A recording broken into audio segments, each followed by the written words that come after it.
ఈ మధ్య అందరూ తెగాడావుడి చేసేస్తున్నారండి. యుగాంతం అంట. రే పిచ్చినా కుంకల్లారా, నేను చెప్తున్నా వినండ్రా. ఈ సంవత్సరం యుగాంతం జరగదు, బైబుల్లో లేదు, అది జరగదు. లేదంటే నాతో తలపడతానంటారా? ఈ సీడీ బందర్రావు మీ అందరికీ బహిరంగంగా సవాల్ చేస్తున్నాడు. జాగ్రత్తగా వినండి. ఈ సంవత్సరం యుగాంతం జరిగితే బైబుల్ తప్పని నేను క్రైస్తవాన్ని వదిలేస్తా. యుగాంతం జరగకపోతే మీరు లెంపలేసుకొని బైబుల్ గొప్పదని ఒప్పుకొని క్రైస్తవం తీసుకుంటారా?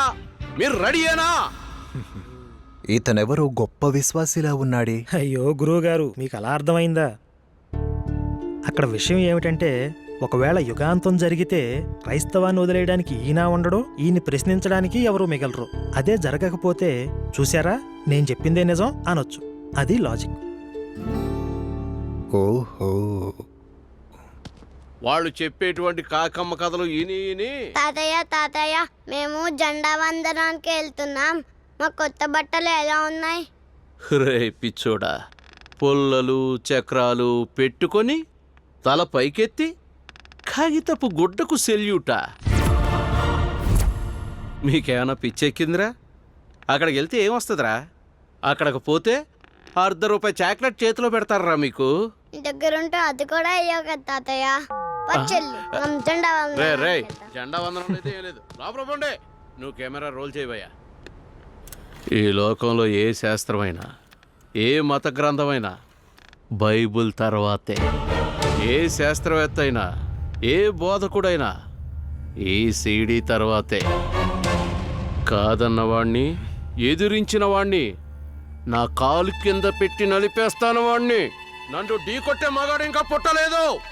సింహం సవాల్ చేస్తుంది ఎవరినైనా. చూసుకుందామా? తన్ను తాను తగ్గించుకునివాడు హెచ్చించబడును, తన్ను తాను హెచ్చించుకునివాడు తగ్గించబడును అని వ్రాయబడి ఉండలేదా? నువ్వెవరు? నేను జీసస్ని. ఒక లంగోటా వేసుకొని జొలపాల జుట్టుంటే యేసు అయిపోతావా? యేసు వచ్చేటప్పుడు బోర్ల మోగుతాయి. ఏది బోర్ల శబ్దం వినబడదే? ఆయన మేఘాల మీద ఎక్కువస్తాడు. మరి నీ మేఘమేది? బయట పార్క్ చేసావా? ఆసనపుత్రుడా, నీవు మాటలాడు ప్రతి మాటను గూర్చి, చేయు ప్రతి పనిని గూర్చి లెక్క చెప్పవలసియుండును. నా ముందే పగటి వేసాలా? 30 years Bible one and only CD ఎక్కడా? ఈడీ గారు, ఆయనకి ఏం స్ట్రోక్ ఇచ్చారండి? నిజంగా మీరు మనిషి కాదండి, మృగం అంతే. మృగరాజు, సింహం. కానీ సీడీ గారు, ఒక చిన్న డౌట్ అండి. మేఘం నీటి ఆవిరి కదండి, దాని మీద ఎవరైనా కూర్చుంటే కింద పడిపోతారండి. ఈ తెలివితోనే సైన్స్ తొక్కేస్తారా అండి? మన ప్రియత